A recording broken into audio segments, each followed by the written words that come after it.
चितळे बंधू. नमस्कार, सुप्रभात. मी आकांक्षा जावडेकर आणि तुम्ही पाहताय एबीपी माझा. सकाळचे 6 वाजतात आणि या बुलेटिनमध्ये आपणा सर्वांचं स्वागत. यानंतर बुलेटिनमध्ये घेऊयात बातम्यांचा वेगवान आढावा 100 हेडलाईन्समधून.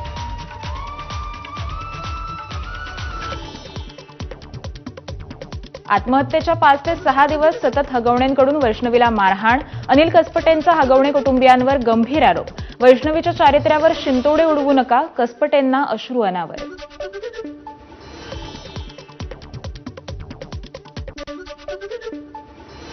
गुन्हेगाराला वाचवण्यासाठी बुद्धिमत्तापणाला लावण्याऐवजी व्यावसायिक नीतिमत्तापणाला लावताय हे दुर्दैवी. हगवणेंच्या वकिलांवर सुषमा अंधारेंची टीका.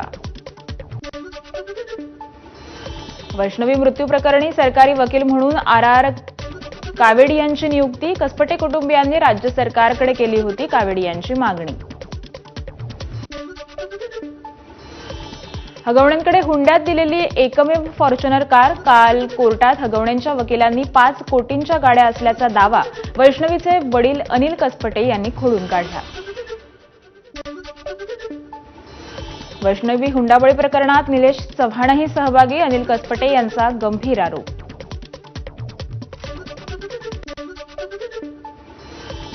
वैष्णवी हगवणे प्रकरणात पती, सासू आणि नंडेला न्यायालयीन कोठडी. शशांक, लता आणि करिश्मा हगवणेला 14 दिवसांची न्यायालयीन कोठडी. लता हगवणे आणि करिश्मा हगवणे यांच्याकडून जामिनासाठी अर्ज दाखल. वैष्णवी हगवणे प्रकरणात शशांक, लता आणि करिश्मा या तिन्ही आरोपींना 14 दिवसांची न्यायालयीन कोठडी. शशांक आणि लता हगवणे यांच्यावर आणखी एक गुन्हा दाखल. व्यावसायिकाची फसवणूक करून बंदुकीच्या सहाय्यानं धमकावल्यानं प्रशांत येळवंडेंच्या तक्रारीवरून गुन्हा दाखल. येरवडा जेलचे महानिरीक्षक सुपेकर यांना दणका. 3 कारागृहांचा उपनिरीक्षक पदाचा अतिरिक्त कारभार काढला. वैष्णवी हगवणे प्रकरणात जालिंदर सुपेकरांवर आरोप होते. वैष्णवीसोबत जे झालं ते अत्यंत दुर्दैवी. आरोपीला कडक शिक्षा व्हावी. वैष्णवी हगवणे मृत्यू प्रकरणावर गौतमी पाटीलची प्रतिक्रिया. हगवणे कुटुंबाने बैलजोडीसाठी आयोजित केलेल्या कार्यक्रमात गौतमी पाटीलनं डान्स केला होता. शरद पवार जय पराजयाचा विचार न करता सातत्यानं काम करत राहतात. इंडियन एक्सप्रेसच्या कार्यक्रमात मुख्यमंत्री फडणवीसांकडून पुन्हा एकदा शरद पवारांचं कौतुक. शरद पवारांनी संपूर्ण आयुष्य राजकारणात घालवलं. विरोधी पक्षात चांगलं काम करणाऱ्यांचं नक्कीच कौतुक करायला हवं. हे संस्कार आहेत. भाजप प्रदेशाध्यक्ष चंद्रशेखर बावनकुळेंची प्रतिक्रिया. देवेंद्र फडणवीस दिलदार मनाचे मुख्यमंत्री म्हणून त्यांनी शरद पवारांच्या कामाचं कौतुक केलं. मंत्री गिरीश महाजन यांची प्रतिक्रिया. उपमुख्यमंत्री एकनाथ शिंदे आणि अजित पवार दोघेही संवादात चांगले नाहीत. इंडियन एक्सप्रेसच्या कार्यक्रमात मुख्यमंत्री फडणवीसांनी व्यक्त केलं मत. अर्थात हे दोघे या मताबद्दल मला माफ करतील असंही वक्तव्य केलं. मुख्यमंत्री जे म्हणाले ते 4 भिंतींच्या आड देखील सांगू शकले असते. फडणवीसांनी दोन्ही उपमुख्यमंत्र्यांच्या संवादाबाबत केलेल्या वक्तव्यावर राष्ट्रवादीचे नेते अमोल मिटकरी यांची प्रतिक्रिया. सहकार मंत्री बाबासाहेब पाटील यांच्याकडून एकनाथ खडसेंना अजित पवारांच्या राष्ट्रवादीत येण्याची थेट ऑफर. तर शरद पवार आल्यासच मी त्यांच्याबरोबर अजित पवारांच्या राष्ट्रवादीत येईन, एकनाथ खडसेंचं प्रत्युत्तर. पुणे बार असोसिएशनचा रोहिणी खडसेंविरोधात ठराव. हगवणे कुटुंबियांच्या वकिलांविरोधात केलेल्या पोस्टमुळे बार काउन्सिल ऑफ महाराष्ट्र आणि गोवाने खडसेंवर कारवाई करण्याची मागणी केली. शिवसेना ठाकरे गटाच्या चंद्रहार पाटलांनी घेतली उद्योगमंत्री उदय सामंतांची भेट. काही दिवसांपूर्वी चंद्रहार पाटलांनी उपमुख्यमंत्री एकनाथ शिंदेंचीही भेट घेतल्यानं चर्चांना उधाण. धनगर समाजाच्या निधीत अजित पवार अडवणूक आणतात. गोपीचंद पडळकरांची गंभीर टीका. याबाबत मुख्यमंत्र्यांकडे तक्रारीचं पत्र देणार, पडळकरांची माहिती. महसूल मंत्री चंद्रशेखर बावनकुळेंसमोर रणजित मोहिते पाटलांचं मौन. विधानसभेला पक्षविरोधी काम केल्याप्रकरणी रणजित मोहिते पाटलांना दिली होती कारणे दाखवा नोटीस. याच कारवाईबाबत बावनकुळे प्रतिक्रिया देताना रणजित मोहिते पाटलांचं मौन. भंडारा जिल्हा दूध संघाची निवडणूक 28 जूनला होणार. निवडणुकीसाठी आतापर्यंत 70 उमेदवारांचे नामनिर्देशित फॉर्म दाखल. 168 मतदार बजावणार मतदानाचा हक्क. कोल्हापुरात गोकुळच्या नव्या अध्यक्ष निवडीसाठी आज संचालक मंडळाची बैठक. नवा अध्यक्ष महायुतीचाच व्हावा यासाठी वरिष्ठ नेत्यांकडून जिल्ह्यातील नेत्यांवर दबाव. हिंगोलीत काँग्रेस जिल्हाध्यक्ष दिलीप देसाईंचा भाजपमध्ये प्रवेश. मुख्यमंत्री फडणवीसांच्या उपस्थितीत पक्षप्रवेश संपन्न. आगामी निवडणुकींच्या पार्श्वभूमीवर देसाईंचा पक्षप्रवेश महत्त्वाचा मानला जातोय. रायगडमध्ये राष्ट्रवादी काँग्रेसला खिंडार. पक्षाचे युवा नेते अमित कदम यांचा शिंदेंच्या शिवसेनेत प्रवेश. रामदास कदम आणि योगेश कदम यांच्या उपस्थितीत पक्षप्रवेश संपन्न. माझी औकात नसेल तर शिंदे आणि त्यांच्या कार्यकर्त्यांना माझ्याचे दुर्लक्ष करायला सांगा. कॉमेडियन कुणाल कामराचं मुख्यमंत्र्यांना प्रत्युत्तर. ऑक्टोबरमध्ये राज्यात अनेक ठिकाणी शो करणार. यावेळी शिंदेंना माझ्याकडे दुर्लक्ष करायला सांगा. कामराचं वक्तव्य.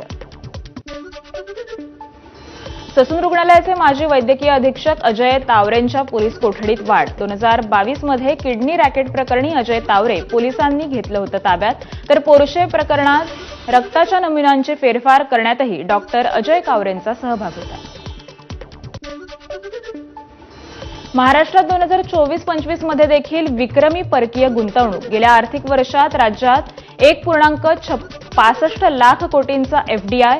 गेल्या आर्थिक वर्षाच्या तुलनेत यंदा 32% अधिक एफडीआय. मुख्यमंत्री देवेंद्र फडणवीसांकडून एक्स पोस्टवर माहिती. वारकऱ्यांना मिळणार विम्याचा लाभ. यावर्षी वैद्यकीय सुविधा पुरवणार. वारीत सहभागी होणाऱ्या वाहनांना मिळणार टोल माफी. उपमुख्यमंत्री एकनाथ शिंदे यांच्याकडून वारकऱ्यांना दिलासा. विशेष मोहिमेद्वारे दिव्यांगांचं प्रमाणपत्र वितरण करण्याचे मंत्री अतुल सावेंचे अधिकाऱ्यांना निर्देश. दिव्यांगांच्या रोजगारासाठी स्वतंत्र धोरण तयार करणार असल्याचीही सावेंकडून घोषणा.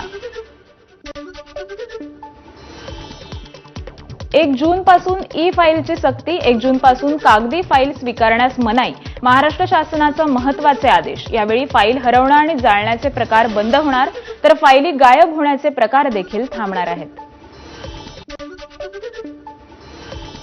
बंदर विकास खात्याच्या 42 कर्मचाऱ्यांना केंद्राची मान्यता. केंद्रीय पर्यावरण सचिव तन्मय कुमार यांच्यासोबत मंत्री नितेश राणेंची बैठक. उर्वरित 13 प्रकल्पांना लवकरात लवकर मान्यता देण्यासंदर्भात सकारात्मक चर्चा. तुळजापूर मंदिराच्या विकासासाठी 1,865 कोटी रुपयांचा भव्य प्रकल्प राज्य सरकारकडून मंजूर. चालू आर्थिक वर्षापासून अंमलबजावणी होणार. आमदार राणा जगजितसिंह पाटील यांची घोषणा. फर्ग्युसन कॉलेजच्या मूळ संस्थेतील शालेय विद्यार्थ्यांच्या 10% जागा राखीव कोट्याच्या नियमात बदल. 11वी प्रवेश प्रक्रियेसाठी अडचणी येत असल्यानं पालकांमध्ये नाराजीचा सूर. शिक्षण मंत्र्यांना भेटून जीआर रद्द करण्याची पालकांची मागणी. पुण्यातील एफसी रोडच्या बेशिस्त वाहतुकीवर आता एआयची नजर. रस्त्यावर आता 1 मिनिटांपेक्षा जास्त वेळ गाडी उभी ठेवल्यास चालकाला थेट ऑनलाईन चलन. बेशिस्त चालकांवर आळा घालण्यासाठी प्रशासनाचा निर्णय. मुंबई पोलिसांना मिळणार तंत्रज्ञानयुक्त स्मार्ट ओळखपत्र. पोलिसांच्या आयडीचा चुकीचा वापर केला जात असल्यानं प्रशासनाचं मोठं पाऊल. डिजिटल अरेस्टला आळा घालण्यासाठी पोलिसांना स्मार्ट ओळखपत्र दिलं जाणार. मुंबईत खोदकाम केलेल्या 1,385 रस्त्यांचं काँक्रिटीकरण पूर्ण. 5 जून 2025 पर्यंत रस्ते कामांचं बॅरिगेट्स हटवावे. अतिरिक्त महापालिका आयुक्त अभिजित बांगर यांचे निर्देश. मुंबई गोवा महामार्गावर पुन्हा खड्ड्यांचं साम्राज्य. मुसळधार पावसाचा मुंबई गोवा महामार्गाला फटका. नव्या डेडलाईनपर्यंत मुंबई गोवा महामार्ग पूर्ण होणार का, असा प्रश्न उपस्थित.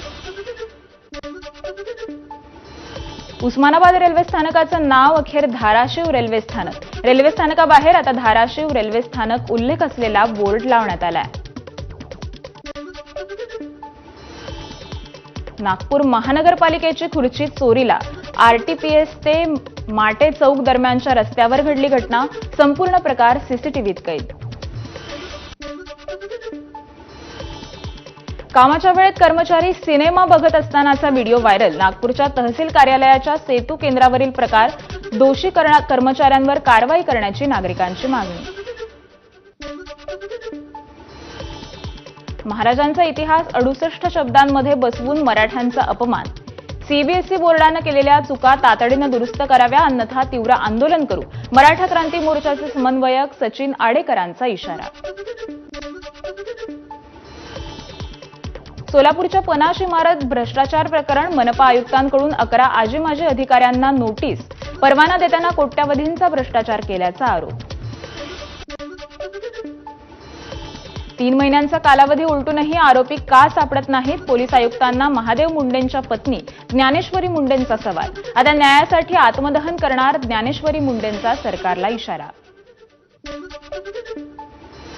धाराशिव जिल्हाधिकारी कार्यालयासमोर महिलेचा आत्मदहनाचा प्रयत्न.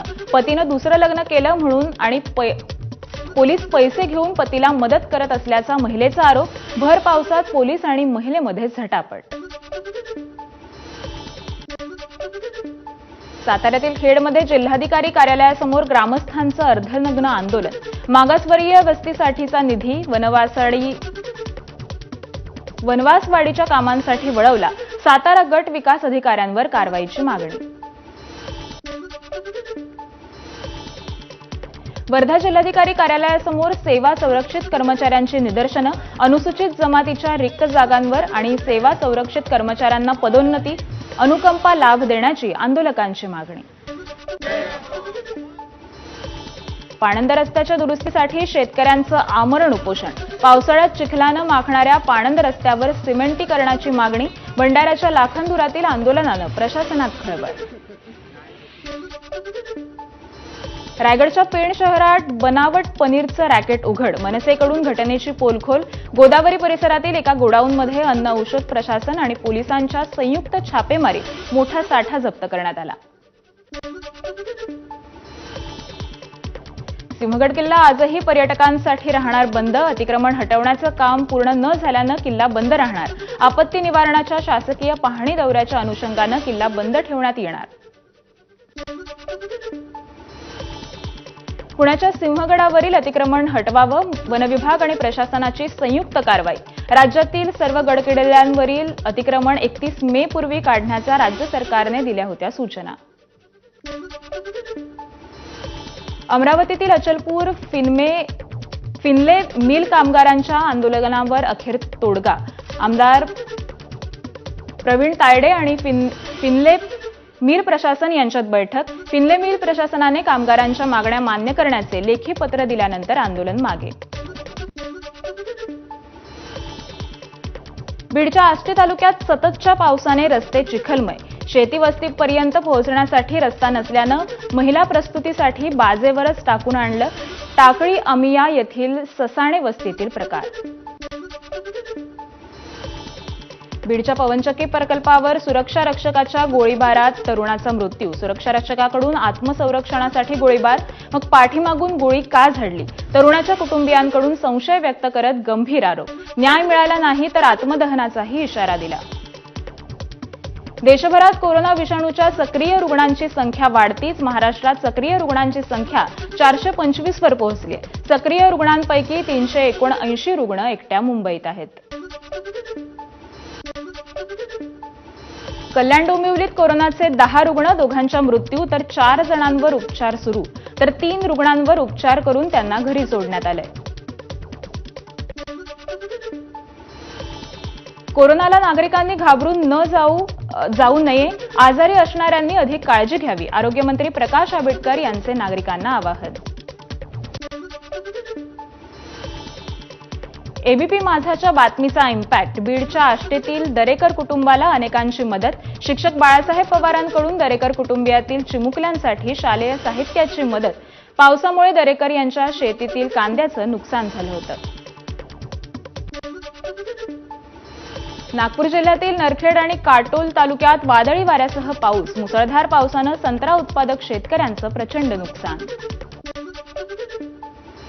वर्ध्याच्या सेलू तालुक्यातील धोंडेगाव इथं पावसामुळे केळीचं पीक झालं जमीनदोस्त. शेतकऱ्यांचं लाखो रुपयांचं नुकसान. मान्सूनपूर्व पावसामुळे अकोला जिल्ह्यातील तेल्हार तालुक्यात ज्वारी पिकांचं मोठं नुकसान. पावसामुळे काळवंडलेल्या ज्वारीला अक्षरशः कोंब फुटलेत. मान्सूनपूर्व पावसाने भंडाऱ्यात 977 हेक्टरवरील पिकं जमीनदोस्त. फळबागांचीही नासाडी. दरवर्षी मृग नक्षत्रात डोळे लावून बसणाऱ्या बळीराजाच्या डोळ्यात मात्र पावसानं पाणी आलंय. जालन्यातील परतूर तालुक्यातील पाटोदा गावात मुसळधार पाऊस. पावसामुळे माव गावात 1 एकर कोथिंबीर पाण्याखाली. शेतकरी हवालदिल. पंढरपूरच्या करमाळा तालुक्यात झालेल्या मुसळधार पावसामुळे शेतीचं मोठं नुकसान. पाण्यात आणि चिखलातून जात आमदारांनी केली नुकसानग्रस्तांची पाहणी.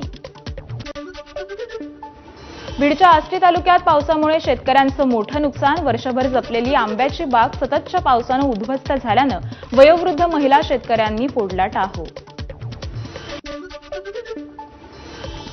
कोणताही शेतकरी मदतीपासून वंचित राहणार नाही. नुकसानीचे पंचनामे पूर्ण झाल्यानंतर शासकीय नियमाप्रमाणे प्रत्येकाला मदत मिळणार. मंत्री गिरीश महाजन यांचं आश्वासन.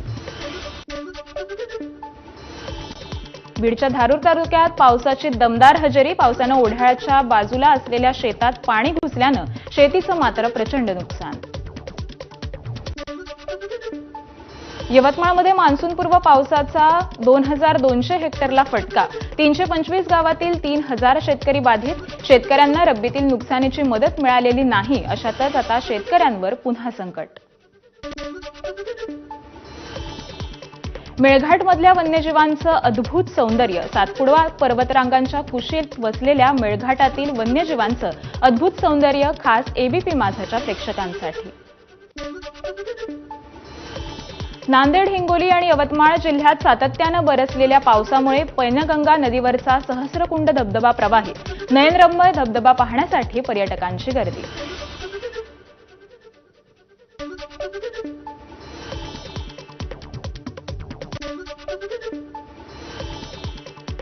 यासोबतच बुलेटिनमध्ये घेऊयात एक छोटासा ब्रेक. पाहत रहा एबीपी माझा.